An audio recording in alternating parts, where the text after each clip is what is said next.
I believe so. I mean, I told Keon at halftime, you got no rebounds. What happened to that guy I saw? I told him, you get 5 in the second half, we'll win. Good news, he got 4. He went out and got rebounds. We got out-rebounded today. We had, again, thinking about the wrong stuff. But, you know, it was a really physical game. The screens were, you know, you were getting leveled. And, again, we did some good stuff offensively in the first half. And then, like, we miss a bunch of, you know, some wide-open stuff, which is fine. You're not going to make every shot. But I thought we fought on defense. And, you know, you look at the numbers, you know, you would say, wow. But, you know, we win the game, we move on, next game. By the way, Davion played unbelievable today. Really, really good. And you know who was happy for him? Ty. Like, hugged him. Like, that's what this team has been. John, I wanted to ask you about the technical foul you got on Oscar. If I saw it right, you didn't think Oscar fouled trying to offensive rebound. How chaotic was this game to try to manage? Well, at one point, they're not allowed to dislodge. In other words, if I have a position, they cannot push me off that position, like push back. And when I say push back, I'm not saying an inch. I'm saying 2 feet. You can't screen sideways. You can't. You turn sideways and knock a guy and whack him. You can't. And there were things that went on, and I'm trying to protect my players. I don't want anybody to get hurt. You know, you're coaching the game and saying, you know, hey. But, you know, again, there were, you know, enough stuff that was done in the game that, you know, like I told them after, guys, if I watch that tape and I'm an opposing coach, I say, let's just try to beat the crap out of a couple of these guys. They'll go away. Can't accept that. You got to beat them 2 spots. You got to be the first to hit.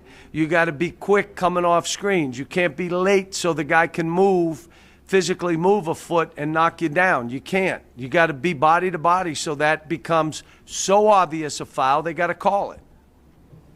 But you said Mims played unbelievable. Was part of that defense? I thought you put him in early on Pippen to try to. No, I put him in early because Xavier had 2 fouls. But, you know, again, he is a guy that how about that rebound on that free throw? That was a big play. I'm trying to get other guys to do that, what he just did, and it's just too rough. I try to move, but if the guy hits me, I stop and I run back. He doesn't. He just is relentless. And he also runs the floor. He and Kellen spread the court out. I went later in the game, I just went to Oscar and our point guard and spread the court and just played that way. And the reason I did it, I didn't want anybody to get hurt. It was so physical. So now it's so obvious that you're whacking somebody, they got to call it. Tyler Grieber? Hey, John, you mentioned the physicality of this one, and you and Jared both seemed at various times to be frustrated. There wasn't a handshake at the end of the game, anything to do with that, with how this went, or was it just... No. What happened, you know, I'm looking around the country, and many coaches are just doing what they do in the NBA, which I did. I acknowledged him. But I got worried after the last game. Did you see what happened to one of the Kansas players after the last game? What? What happened? Guy has COVID. He has COVID. Basically, he played with COVID. And now I'm like saying, I'm not sure we should shake hands until give us another 2 weeks. The stuff we're doing with you, Zooming, it's perfect. I don't need to be in everybody's company. And the same thing with the line. I saw, I think it was South Carolina and Mississippi State. I saw those 2 coaches. Great guys, both of them. They just gave the peace sign, and they left. And they told the team, you know, we don't need that right now. But no, that was nothing. Daryl Bird, go ahead. Yes, John, I'm curious if you think a rock fight like tonight might be actually better for you in the long run. How many of those you're going to see once March gets here? You have to learn how to play physical. Yeah, I mean, I'm fine. I mean, they did good stuff. They run good stuff. They create good shots. You know, I'm glad we're done playing them. They got the big kid now. They got another guy with size who can play. So we're done. We're done. If we see him again, it'll be in the tournament. And I hope we don't see him in the tournament. Larry Vaught will come to you. I know, John, you talked about Keon's lack of rebounding in the first half, but is it still not pretty encouraging to see him making shots again to that a second straight game for you? Wow. And they were all big. He made 3 jumpers that were huge. The one as the clock expired. The dunk, I told him, look, you wanted to make it something hard instead of making it an easy play because you might miss it. It's all that mentality that we got to just keep on holding him accountable. But I'm saying this. He has been so much better. Again, all I want him to do is, when I look at that rebounding chart, his attempts are in the mid-80s. If he does, he's going to get 8 or 9 rebounds. That his sprints are 17, 18 sprints that are A's and 3 or 4 that are B's. Because now he's going to be ahead of the action. He's going to get a couple dunks. He's going to get a couple threes or 15-foot corner shots. He's going to get, and he makes those. And then that's where he builds his confidence. If you're getting knocked around, it's hard to be confident. It really is. And like I said, I'm really proud of him.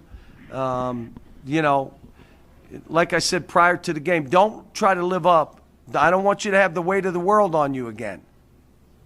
You just play. Just play. You don't have to make every shot. You're going to miss some. Just play. Get the weight of the world. Get it off you. You just be a great player and enjoy this team. And he is. He has a smile on his face. Jerry Tipton, go ahead. Yeah, John, you mentioned that you saw a little bit of the rat poison out there and mentioned rebounding. Anything else that you saw that suggested to you that? I got to watch the tape. You know, I watch the tape. I mean, Ty, you know, kind of coming up limping early in the game got me like, oh, you got to be kidding me. And but he came back and played. I got to check on that. I have not seen him to ask him that. We had a short 3-minute post-game meeting. So, but I watched the tape. We're gonna watch the tape probably around noon tomorrow because of this ice storm. We're not going to be able. We were thinking about leaving tomorrow if we could get out, but we're not going to be able to.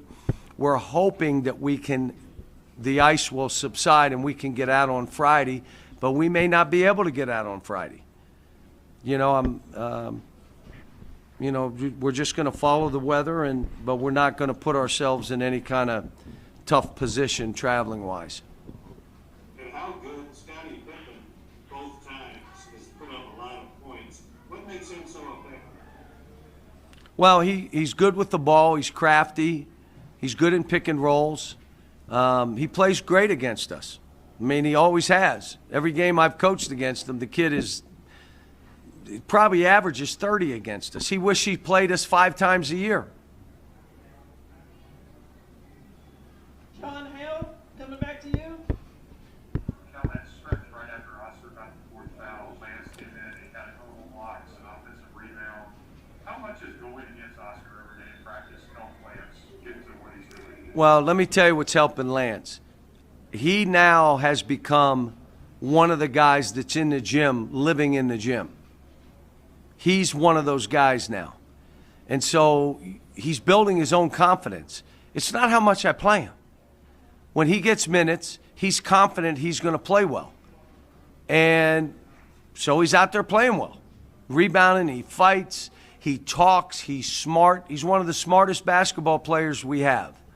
And when you have a big guy that's that way and you can run some things through him, in other words, now he can be a a dribble handoff guy. He could be a re-screener because he's smart. He can see it.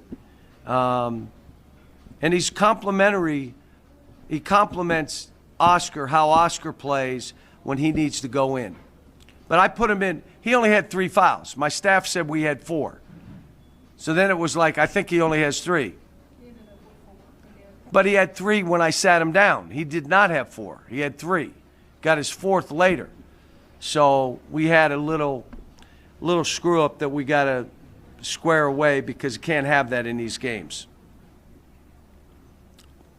Larry Vark, coming back to you. God, it looked like, and maybe I'm wrong, but one of the rare times that Oscar got a little frustrated a time or two during the game. I think they egged him on, Larry. And now, what do you think the other coaches that are watching this game are going to say? Say, rough him up even more. Yeah, don't let him move. In other words, if he tries to cut, chest him. You know, bump him. Do stuff to aggravate him. He's going to have to be smart because now that's what they'll do. Because you can't stop his progress from running unless you do, and they let you do it. And then you push, what do they say? Well, you fouled. So, you know, like I said, physical game, but it is what it is. Harold Bird. Hey, John, I just wanted to follow up there. You talk about roughing up Oscar. Do you now start doing that in practice? Start roughing him up even more to get him used to it? No, we, you know, tomorrow's practice will be film and script, and, you know, Friday's practice, if we're going to be able to get out, it will be a normal day before a game practice. You can't go crazy. Someone will get hurt. And we get ready for a really good Alabama team. I mean, it's, you know, you're on the road, and I imagine it'll be packed like every game we play. Good news is we've walked into arenas like that, so we'll see. It's going to be a hard game for us.